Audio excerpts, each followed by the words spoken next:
네, 안녕하세요. 자, 이제 보실 내용은 조선의 농민 통제책에 대해서 보도록 하겠습니다. 조선이 이제 건국되지 않았습니까? 조선이 건국되고 농본주의를 표방을 했었잖아요. 농본주의. 농업이 굉장히 근본이 되는 이런 농본주의를 표방하게 되면서 특히 국가를 운영을 해 나가기 위해서는 재정의 확보가 굉장히 중요하지 않습니까? 그래서 농업 생산력이 어느 정도 이제 증대가 되고 그로 인해서 재정이 확보가 되면 국가가 이제 온전하게 이제 통치가 되는데, 그러려면 농민들이 안정적으로 생활해야 되지 않습니까? 여기저기 떠돌아다니는 유목민이 되면 안 되잖아요. 그래서 토지에 농민들을 이제 결박을 시키는 거예요. 거기에 이제 묶어놓는 거죠, 어떻게 보면. 그래서 조선의 농민 통제책을 그래서 이제 보도록 하겠습니다. 조선에서 농민들을 여기저기 옮겨다니지 못하게 통제를 했었다. 그래서 이제 호적제를 운영을 했습니다. 호적제를 운영을 했었고요. 그리고 이제 조선 태종 때죠. 호패법을 실시를 했었죠. 그리고 조선 성종 때 오가작 통제를 실시를 했었다고 우리가 앞서 설명을 다 해드렸습니다. 자, 그래서 이 호적제를 보시게 되면 군역이나 요역을 부과하고 신분을 판별하고 노비 소유권의 확인 등을 위해서 이런 호적을 만들어서 인구를 등록시켰다라는 걸 이해하시면 되겠고, 이 호패법 같은 경우는 16세에서 60세까지 정남 있지 않습니까? 정남의 허리춤에다가 호패라는 신분증을 차게 했었어요. 그래서 그 호패를 안 차게 되면 이제 처벌을 내리게 하는 이런 제도가 이제 호패법이 되어 있고, 오가작 통제는 5개의 가구를 하나의 통으로 편제를 하게 되는 거예요. 그러니까 우리는 면리 통제 설명해드렸지 않습니까? 면이 있고 리가 있고 통이 있지 않습니까? 통이 있는데 특히 이 통, 5가를 1통으로 이제 편제를 하게 되는 거예요. 아시겠죠? 그래서 이제 한 집에서 예를 들어서 다른 지역으로 도망가지 않습니까? 도망가게 되면 특히 공납 같은 경우는 가구 단위로 이제 공납을 부과를 하게 되잖아요. 그래서 그 가구가 이제 도망가게 되면 나머지 가구들이 그 가구에 공납을 대신 납부를 해줘야 되는 이런 연대 책임을 지우게 하는 이게 바로 오가작 통제다라고 이해하시면 되겠습니다. 자, 그래서 이제 오가작 통제는 오가를 1통으로 묶어서 통수를 두고 5통마다 이정을 두며, 면에는 권농관이 뭡니까? 농업을 권장하는 관리다라는 얘기예요. 농민의 토지 이탈을 막고 조세 부담자의 동태를 파악하여 서로 감시와 연대 책임을 지우게 하는 제도가 오가작 통제가 되겠습니다. 그 아래 향촌사회의 조직과 운영에 대해서 보도록 하겠습니다. 향촌사회의 의미를 보게 되면 향과 촌이 있지 않습니까? 향과 촌. 이 개념을 이해하시면 될 텐데, 이 향은 뭐냐면 군현을 이야기하는 거예요. 촌은 뭐냐면 면리통을 이야기하는 건데, 요거를 이야기하는 건데, 군현에는 어떻게 됩니까? 지방관이 파견되죠? 군수와 현령이 파견되지 않습니까? 현령 또는 현감이. 그런데 이 촌에는 지방관이 파견되지 않습니다. 그래서 면임, 이정, 통수, 각 지역에 그 마을에 명망 있는 사람들, 제지사족이라든지 또는 유력한 사람들이 면임이 되고 이정이 되고 통수가 되어서 그 지역사회를 관리를 하는 이런 모습을 볼 수가 있습니다. 그래서 향촌의 구조를 보게 되면 부목군현이 있죠? 수령이 있고 수령이 파견되고, 면에는 면임이, 이에는 이정이. 향촌의 조직을 그래서 이제 면리제로 이제 개편이 되었었는데, 읍이 있고 주변에는 이제 면이 있죠?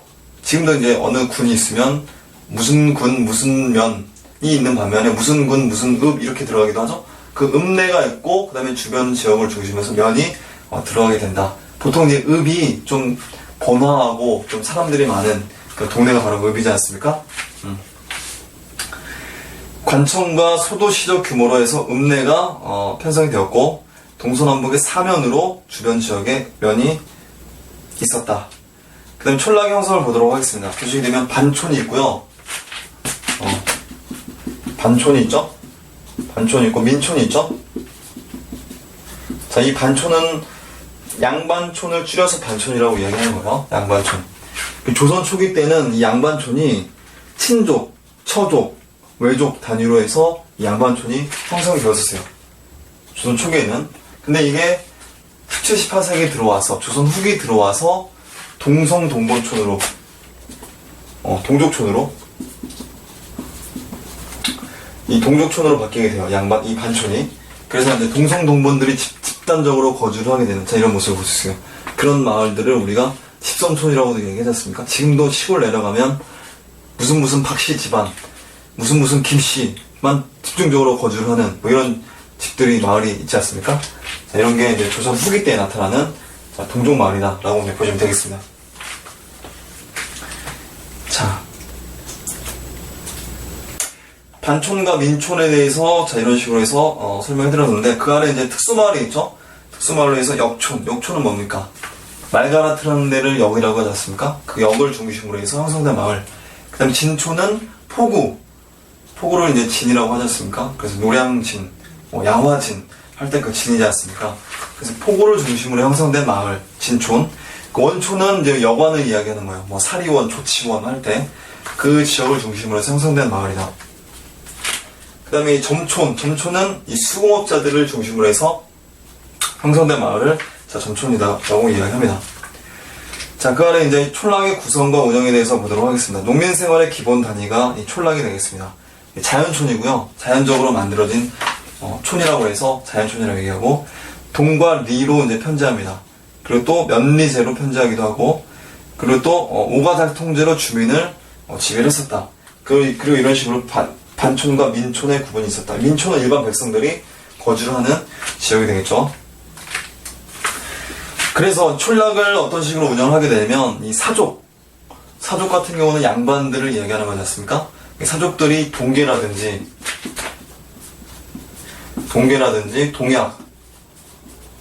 동약을 통해서 농민들을 지배를 했었어요. 그러니까 그 마을의 자치규약이라는 얘기예요. 동계 동약은 자치규약. 그 마을 사람들이 지켜야 될 규범이라고 보시면 돼요. 그래서 이걸 가지고 제대로 지키지 않으면 뭐 처벌하고, 양반사족, 일반 평민들을 뭐 이런 식의 어떤, 자, 농민 통제 정책이었다 라고 이제 보시면 되겠습니다. 촌락민 통제 정책이었다. 자, 일반 농민들은 향도계나 동민계와 같은, 자, 결사체를 조직을 하기도 했었어요. 특히 이 향도 같은 경우는 불교 신도들의 조직을 향도라고 얘기하지 않습니까? 향도라고 얘기하는데, 이 향도계와 동민계가 조직이 되어서 자, 어떤 그 마을 주민들끼리, 농민들끼리 서로 상부상조하는, 자, 이런 모습을 볼 수가 있어요. 그래서 마을 공동 노동 조직으로도 이제, 마을 공동 조직으로 이제 발전을 해서 서로 이제 술도 같이 먹고, 이제 같이 이제 놀이도 하고 이러면서 이제 즐기는, 자, 이런 조직이었다라고 이제 보시면 되겠습니다. 자, 그래서 이제 나중에는 이 향도계라든지 동민계 같은 경우는 나중에 뭐 서로 장례를 치를 때 있지 않습니까? 장례를 치를 때에 서로 상부상조하는, 자, 이런 모습이 나타나기도 했었어요. 양반들 같은 경우는 이러한 향도계라든지 동민계를 음사라고 해서 굉장히 많이 비판을 하고 배척을 하는 이런 모습도 나중에 또 볼 수가 있었습니다. 자, 그리고 이제 두레가 있죠. 두레는 이제 공동노동 조직을 두레라고 얘기하고, 향도는 말씀드린 대로 이 향도계와 마찬가지예요. 그래서 이러한 자생적인 생활문화 조직이 형성이 되어 있었다는 걸 이해하시면 되겠습니다. 자, 여기까지 이제 설명해드렸었고요. 그 다음 페이지 넘어가서 성리학적 질서의 강화에 대해서 이제 보도록 하겠습니다. 자, 이제 보실 내용이, 자, 성리학적 질서의 강화에 대해서 이제 보시게 될 텐데, 조선은 성리학이 굉장히 지배하는 그런 사회지 않습니까? 그러다 보니까 유교적인 그런 관념들, 자, 이런 지배 질서가 그래서 굉장히 강화되는, 자, 이런 모습을 또 볼 수가 있습니다. 그래서 예학이 16, 17세기 이후에 이제 발달을 하게 되는데, 예법과 관련된 학문이라는 얘기죠. 예학. 자, 예학이 발달하기도 하고, 그리고 또 보학이 또 발달하기도 합니다. 보학은 족보와 관련된 학문이라는 얘기예요. 그래서 우리 양반들 있지 않습니까? 양반들이 족보를 대부분 이 시기 때 이제 만들게 되는데, 조선 후기 때 만들게 되는데, 그렇게 되면서 우리가 양반이라는 것을 이제 널리 과시하기 위한 측면에서 이런 보학이 발달했었다라고도 보시면 되겠습니다.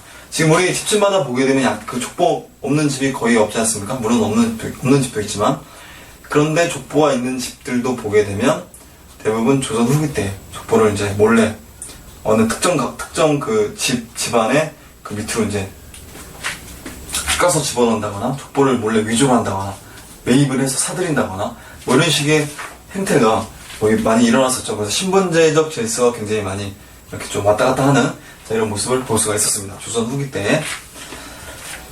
자, 그래서 이제 일단 예학을 보게 되면 성리학적 가치관이 뭐 현실 속에 구현된다. 16, 17세기에 그래서 일반화되고, 예학의 그 목적은 왕권 견제 및 양반 중심의 사회 질서를 유지하기 위해서다. 그리고 이제 윤리서와 관련된 내용을 보도록 하겠습니다. 예학과 관련된 윤리서가 되겠는데, 삼강행실도가 세종 때에 편찬이 되었었죠. 그 다음에 주자가래. 주자가래는 주희가 쓴 가래라고 보시면 돼요. 그래서 관혼상제, 관례, 혼례, 그 다음에 상례, 제 이렇게 해서 관혼상제와 관련된 예법이다라고 보시면 되겠습니다. 그 다음에 일륜행실도가 있습니다. 일륜행실도는 장유, 그러니까 어른과 아이는 이렇게 서열이 있지 않습니까? 장유라든지 부모, 친구들끼리 관계, 이런 윤리를 이야기해놓은 일륜행실도가 있었다. 그다음 경민편이 있었습니다. 그래서 일반 백성들이 일륜이라든지 또는 어떤 법과 관련된 내용들과 관련해서 제시를 했었다라고 이야기합니다. 그래서 이러한 예학의 영향은 문벌 양반 중심의 신분제와 가부장적 사회 질서를 확립하는 데 영향을 끼치게 되었다. 유교적 상장 제례 의식이 성립되고 유교주의적 가족 제도가 성립이 되면서 사림 간의 정쟁에 이용되는 이런 모습을 볼 수가 있어요. 예속논쟁이라는 표현이 나와 있지 않습니까? 예속논쟁. 예법과 관련된 송사란 얘기예요. 그래서 이제 조선 후기 때, 조선 현종 때가 되겠죠? 현종 때에 이 예법에 관련된 송사가 이제 발생하게 되는데, 상복을 3년 입을 것인지, 1년 입을 것인지, 요걸 가지고 싸우게 되는 거예요. 남인과 서인들이, 나중에 또 정치사 할 때 제가 또 설명해 드릴게요. 예속논쟁이 있었다. 양반 사대부의 신분적 우월성을 그래서 이제 강조를 하는 게 예학이라고 보시면 되겠습니다. 그 다음에 보학은 족보 편찬 학문이라고 보시면 되겠는데, 종족의 내력을 기록하고 암기를 한다. 그러니까 자기 조상들, 종족의 어떤 내력을 기록하고 암기를 하고 가계의 영속과 시족의 요대를 존중하는 사회적 특징을 가지고 있었다. 그러니까 부자 중심의 그 가부장적 중심의 학문이라고 보시면 돼요. 아버지 때를 중심으로 해서 족보가 이제 편찬되지 않습니까? 여자 쪽은 이제 완전히 배제를 하고, 그래서 종족의 종적인 내력과 횡적인 종족 관계를 확인한다. 그러니까 우리 친척들은 횡이 되겠죠? 그리고 이제 우리 조상들, 아버지, 할아버지, 증조, 고조, 현조, 5대조, 6대조, 7대조 이렇게 가지 않습니까?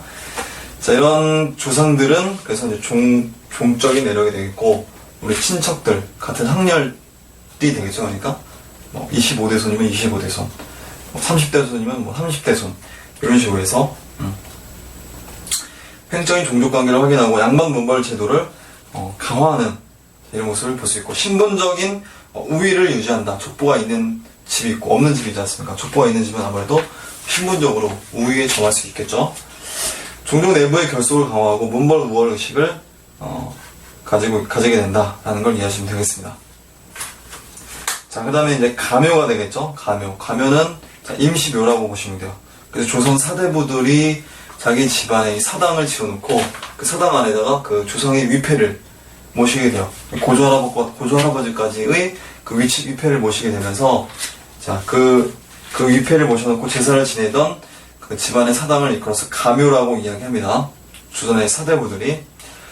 자, 그 다음에 종법을 보도록 하겠습니다. 친족 조직 및 제사의 계승과 종족의 결합을 위한 친족 제도의 기본이 되는 법이다. 17세기에 주로 이제 종법이 정착이 되는 이런 모습을 볼 수 있어요. 그 아래 밑에 각주가 나와 있는데 여러분들이 한번 읽어보시면 되겠습니다. 자, 그리고 이제 주자가래라는 말이 나오죠? 주자가래.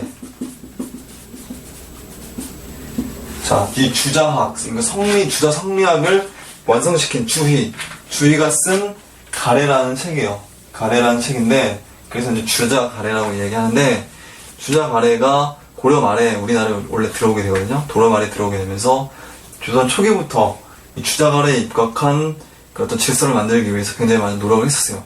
그럼에도 불구하고 기존에 우리 전통이 있지 않습니까? 우리나라에.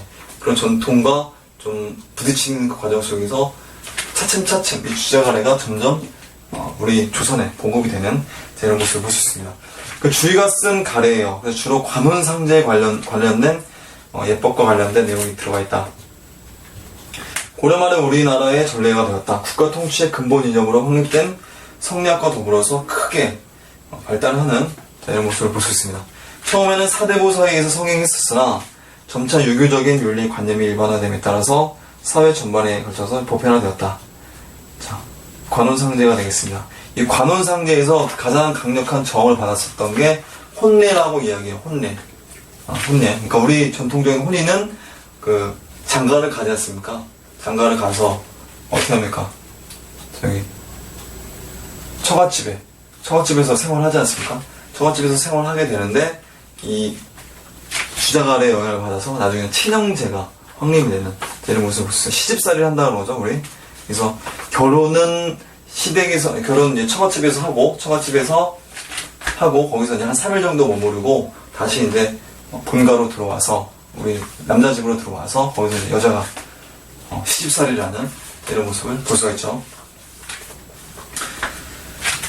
자, 뭐 이런 주자가래가 있었다. 연구 상황을 보도록 하겠습니다. 재래서가 이제 저술이 되는데 16세기 때 사림들에 의해서 주자가래에 대한 학문적 연구가 본격화되었다. 16세기 사림이에요. 김인후의 가래 고호가 저술되었다. 그 다음에 이황은 도산서당에서 주자가래를 제자들에게 강의를 하고 이황의 주자가래를 김융의 가래 강독으로 정리했었다. 그 다음에 송익필의 가래 주설, 김장생의 가래 집람. 그래서 주자가래에 대한 연구 수준을 뭐 이런 식으로 높이기도 했었다라는 걸 이해하시면 되겠습니다. 자, 다음 페이지 넘어가도록 하겠습니다. 다음 페이지 보시게 되면 주자가래의 제도적 반영을 보도록 하겠습니다. 자, 고려말 신제사대부들은 성리학과 함께 도입된 주자가래를 유교 의례의 측면에서 보호하고자 했었습니다. 조선 건국 후에 제례에서 주자가래를 시행할 것을 권장을 했었고 퇴종 때의 과거 시험의 과목으로 주자가래가 제도적으로 반영이 되기도 했었습니다. 자, 그 다음에 그 밑에 이제 국조오례의와 삼강희실도를 보도록 하겠습니다. 조선 세종 때에 국조오례의와 삼강희실도가 편찬이 되었었죠. 자, 삼강희실도는 일반 백성에게 군신, 부자, 부부의 윤리를 보급을 한다. 삼강이 이제 군신유의, 부자유친, 부부유별, 요거지 않습니까? 자, 삼강희실도의 내용을 보도록 하겠습니다. 중국과 우리나라의 고금 서적에서 그러니까 그 예와 아주 오래전, 그러니까 지금과 과거, 그러니까 고금이죠. 고금 서적에서 모범이 될 만한 충신이나 효녀나 뭐 이런 어떤 효자, 뭐 이런 사람들을 한 300여 명을 뽑아서 그들의 행적을 그림으로 그리고 거기다가 이제 뒷면에다 사실을 기록을 해놓은 내용이 바로 삼강희실도의 내용이 되겠습니다. 그림 위에다가 훈민정음으로 언해하여 원문으로 해석했다는 얘기예요. 언해하여 달아놓았다. 그래서 국어학 연구에 굉장히 귀중한 자료가 되는 게 이 삼강희실도가 되겠는데 우리 사진 자료가 지금 없는데 그림 자료가 없는데 여러분들이 한번 인터넷으로 한번 검색해 보시면 되겠습니다. 보시면 이제 그림이 이렇게 나와 있고요. 네, 그 밑에 이제 해설도 이렇게 되어 있고 자, 이런 모습이 나와 있어요.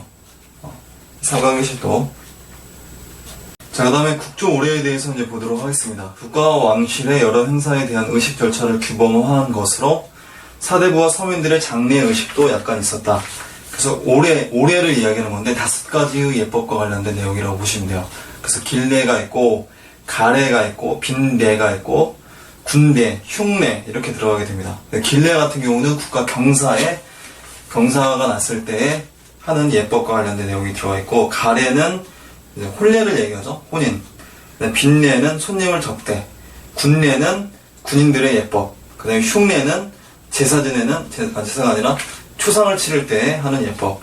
이게 바로 흉례가 되겠습니다. 그래서 길례, 가례, 빈례, 군례, 흉례 이렇게 해서 국조오례의가 편찬이 되었었다는 걸 이해하시면 되겠습니다. 조선 세종 때.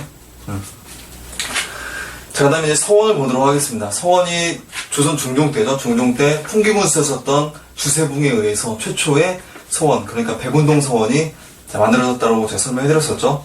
그래서 선현을 제사하고 교육과 학문을 연구하고 향촌자치 운영 기구로서 역할을 수행하기도 했었다. 그 향촌 방어 의병 활동의 근거지로서도 이 서원이 운영이 되었다는 걸 이해하시면 되겠습니다. 그래서 백운동 서원이 있었죠. 풍기군수 주세붕에 의해서 이제 건립이 되었고 우리나라 최초의 서원이었었다는 거 이해하시면 되겠습니다. 그래서 이 서원에서는 사창제라든지 또는 향사례, 향음주례, 향사례는 활쏘기 행사, 향음주례는 음주를 함으로 인해서 마을 주민들끼리 어떤 우애를 다지고 화합을 다지는 그 그런 행사라고 보시면 되겠습니다. 향약, 향촌자치구역이 되겠죠. 향약 등 향촌 질서 확립 과정에서 이 소원이 기능을 했었다. 그래서 여러가지 교육이라든지 이 교화, 백성들을 교화하기 위한 시스템도 이제 마련했었다라는 거. 그 다음에 그 밑에 문묘 종사 운동이 조광조에 의해서 전개가 됩니다. 그러니까 문묘, 공자를 모시는 이 사당을 문묘라고 얘기하는데, 공자를 비롯하여서 좀 위대하다라고 여겨지는 현인들 있지 않습니까? 뭐 채치원이라든지 뭐 이런 유학자들, 안약이라든지 이런 사람들을 이제 모시는 이 사당이 되겠는데, 문묘가 거기에 이제 조광조가, 우리 조광조는 살인들이잖아요. 살인의 그 우두머리가 누굽니까? 그 우두머리라고 하기보다는 살인의 그 기원이 누가 있습니까? 자, 정몽주가 이제 살인이 되잖아요. 온건파 신진사대부 정몽주를 중심으로 해서 정몽주, 길재, 김숙자, 김갱필, 조광조 이런 식으로 연결되지 않습니까? 그래서 이러한 조광조가 살인의 거두였었던 정몽주, 김갱필 이런 사람들을 문묘에 모시기 위한 문묘 종사운동을 전개하기도 했었다. 서원을 세울 수 있는 토대를 마련하고 살인의 학문적 우위성과 정치적 입장을 강화하는 이런 모습을 볼 수가 있었죠. 향촌인들도 이제 교화를 하고, 그 다음에 이황을 보도록 하겠습니다. 자, 이황은 이제 명종 때 또는 명종, 그 다음에 선조 때 인물이 되겠죠. 자, 조광조의 도학 정치를 이제 공감을 하고, 이황이 이제 조광조의 후손이라기보다도 이제 세대가 좀 한 세대 건너뛰어서 이제 이황이 등장하죠. 그래서 군주보다 제지살인 교육에 주로 이제 치중을 하고, 이황은 호가 이제 퇴계자네요. 퇴계. 그러니까 계곡으로 이제 후퇴를 했다. 그래서 지방에서, 중앙 관직에서 이제 벗어나서 지방에서 학문 연구에 몰두를 하겠다. 뭐 이런 사람이 바로 이황이 되겠습니다. 백운동 서원은 사익 서원인 소수 서원으로 계층을 했었다. 이것도 앞서 설명해 드렸었죠. 소수 서원으로 계층을 했었고, 향촌에서 기반을 확보할 수 있는 국가의 공식 승인을 받았다. 서원이 국가 공식 승인을 받으면서 이제 사익 서원으로 국왕이 직접 현판을 내려주었어요. 그래서 소수라는 현판을 내려주었다. 그래서 사익 서원이라고 이야기를 합니다. 그 다음에 안동 지역에 역동 서원을 설립을 주도하기도 했었고, 서원기를 보급하고, 서원 기록물이요. 네, 사묘, 사당과 꼭 가묘를 이야기하는 거죠. 사당에 있는 가묘를 얘기하죠. 그 다음에 원규, 그러니까 서원의 규칙을 얘기하는 겁니다. 자, 이런 걸 짓기도 했었다. 이황이. 서원의 의의를 보게 되면 개성 있는 학문이 발달하고, 향촌사회의 관계를 재정비하고, 지방사림의 지위를 향상시키고, 학문뿐만 아니라 세력면에서 관학인 향교를 능가했었습니다. 지방의 학문 연구 교육기관이 향교가 있었다고 설명해드렸었죠. 향교가 있었고, 그 다음에 향교는 이제 국학이잖아요. 국학이고, 서원은 이제 사학이 되는 겁니다. 그러나 향교보다 사학인 이 서원이 향교를 능가했었고, 지방 지식인의 여론 집단을 형성하고 중소지주의 지식인화를 이루었었다. 분당 정치의 저변을 이루었었다. 학파가 형성이 되어, 경상 좌도학파에 퇴계 이황이 있지 않습니까? 경상 우도학파에 남명 조식 이런 사람들이 있었고, 이런 식으로 각각의 학파가 형성이 되면서 조식 같은 경우는 특히 이제 북인이 형성되고, 퇴계 이황 같은 경우는 남인으로 이제 주로 들어가게 되죠. 이런 식으로 연결되었다.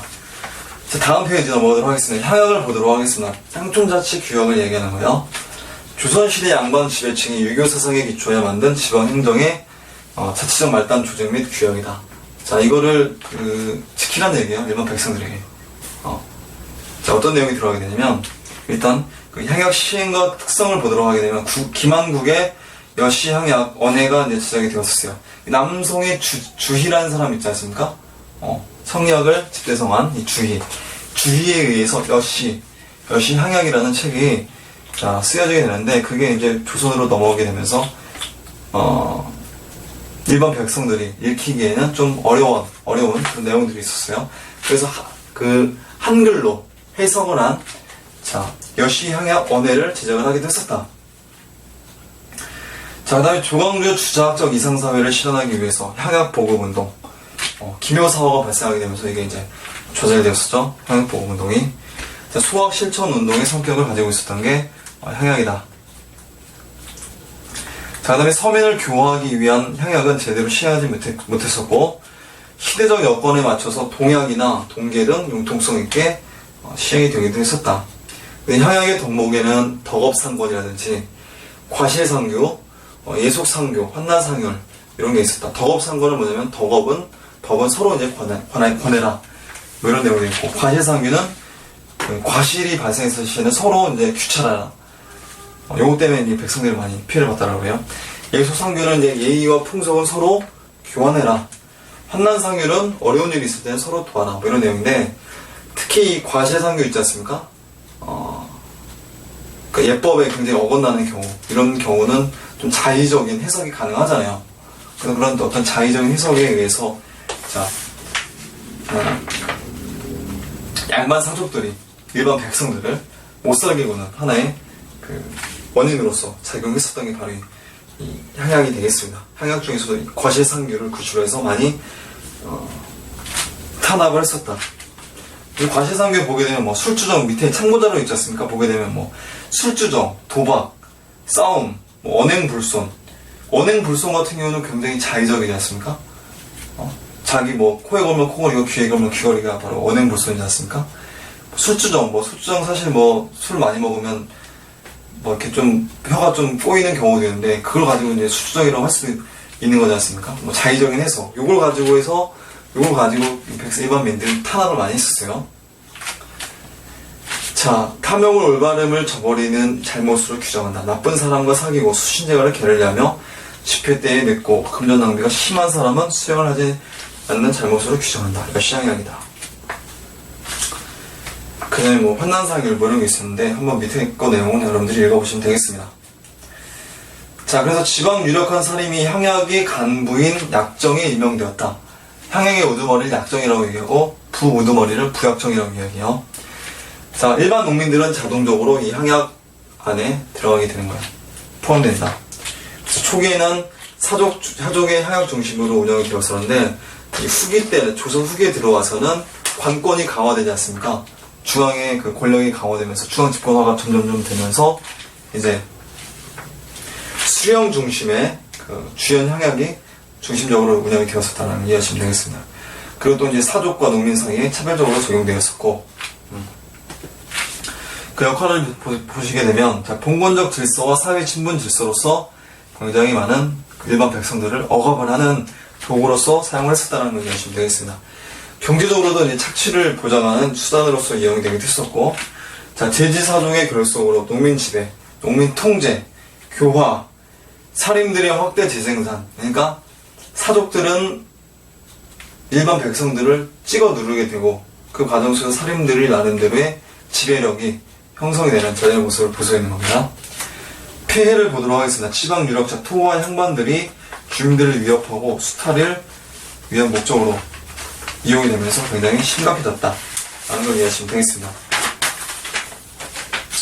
자, 다음 페이지 넘어가도록 하겠습니다. 다음 페이지 보시게 되면, 자, 향약의 간부들이 서로 화목하지 못하여 다투고 모함함으로써 오히려 풍속과 질서를 해치기도 했었다.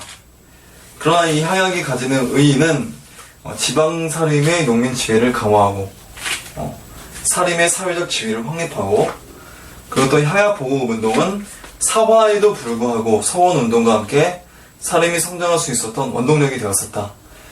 자, 그리고 유교윤리를 향촌사회의 자치 속에 실천함으로써 소농민층 유망을 방지하는 역할도 하기도 했었다라는 게 향약의 내용이라고 보시면 되겠습니다. 장점과 단점이 있었다는 얘기죠. 자, 이제 보실 내용은 가족 제도에 대해서 이제 보도록 하겠습니다.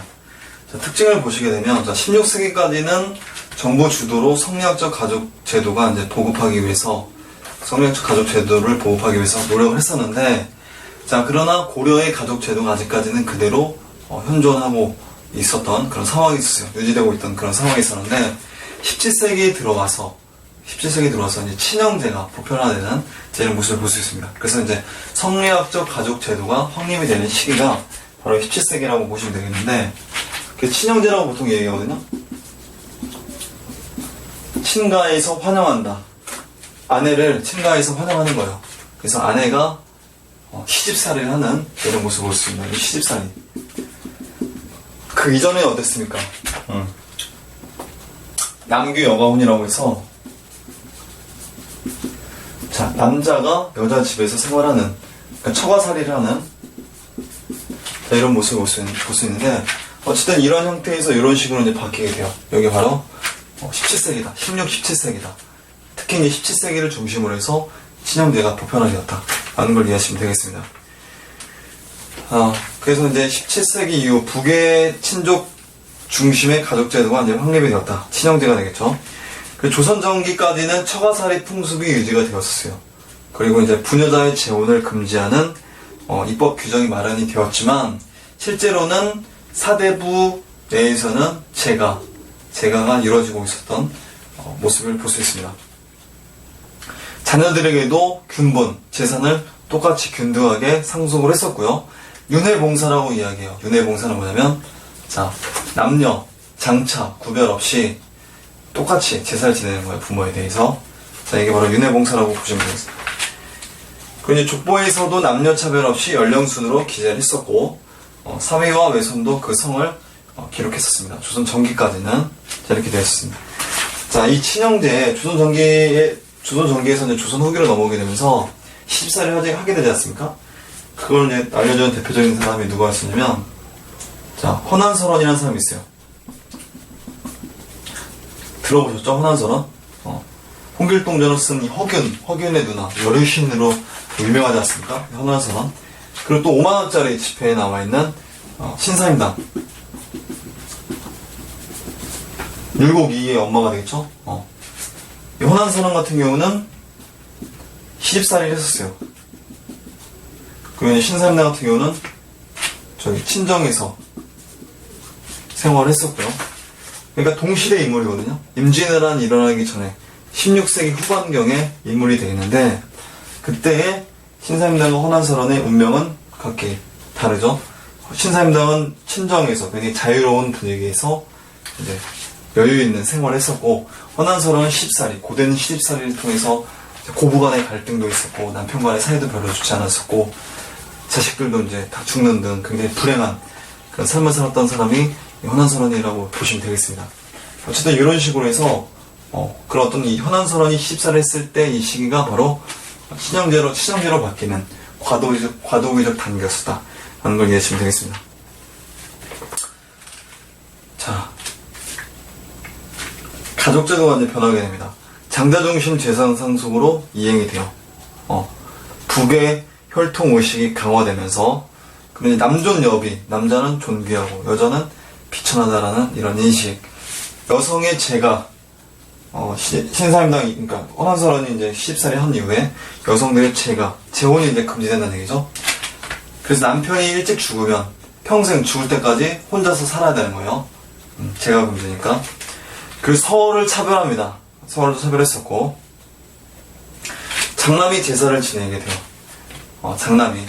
아들이 없는 집안에서는 아들을 굉장히 중요시 여기는, 그 양자를 드리는 이런 모습이 볼 수 있습니다. 자, 북의 위주의 족보를 적극적으로 편찬하고 동성촌이 형성이 되고, 같은 이제 그 집단이죠. 집성촌이라고 얘기하죠. 종중이라는 친족 집단의 일원으로서 인식이 되었었다 라는 걸 보시면 되겠습니다. 자, 여기서 이제 재가를 금지한다고 나와있죠. 여성들의 재혼이 금지된다. 굉장히 어떻게 보면 말이 안 되는 내용이잖아요. 여성들이 재가를 금지한다. 남편이 일찍 죽으면 평생 혼자 살아야 된다는 거, 부모 입장에서도 납득이 좀 안 되는 문제잖아요. 그래서 이제 그런 문제를 해결하기 위해서 이제 어떤 방법을 동원하게 되냐면, 일단 제도적으로 이제 재가가 이제 엄격하게 금지되지 않습니까? 그렇기 때문에 부모들끼리, 남자 부모와 여자 부모들끼리 서로 이제 짜고 치는 거예요. 짜고 치는 고스톱을 하게 되는 거예요. 그래서 이제 보쌈을 해가는 겁니다. 보쌈. 여자를 납치를 해가게 되는 거예요.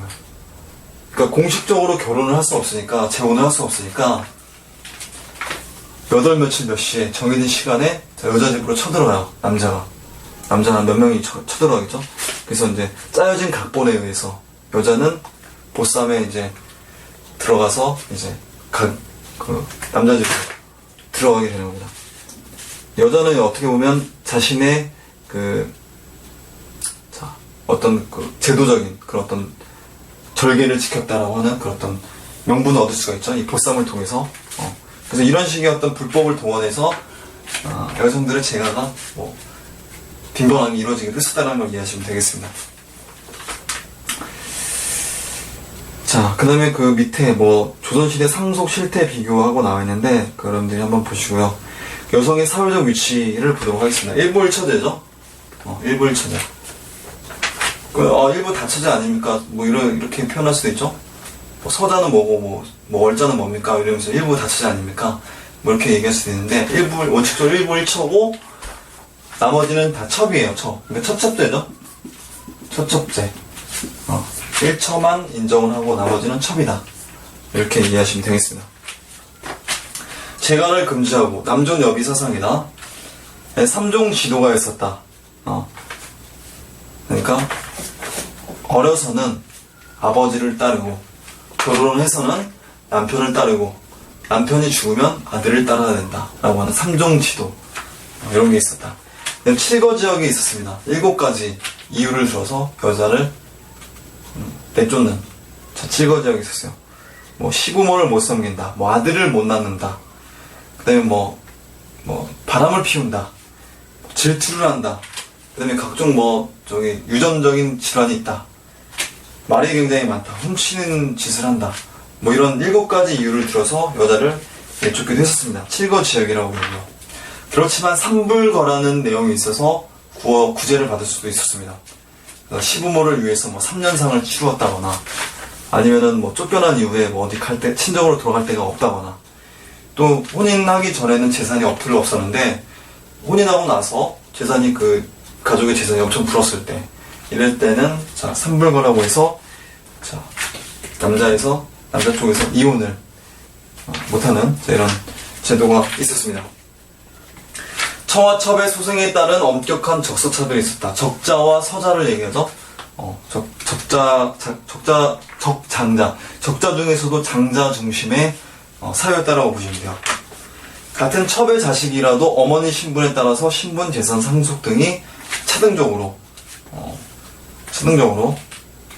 상속이 되는 이런 모습을 볼 수가 있습니다.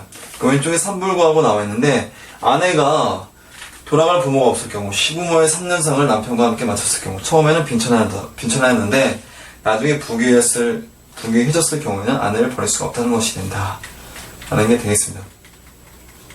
그 다음에 그 위에 고려 조선의 사회제도하고 나와있죠.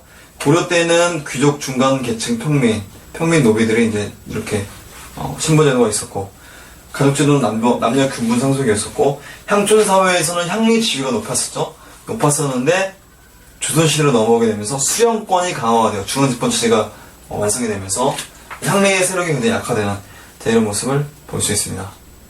자, 여기까지 하고 또 쉬었다가 하도록 하겠습니다.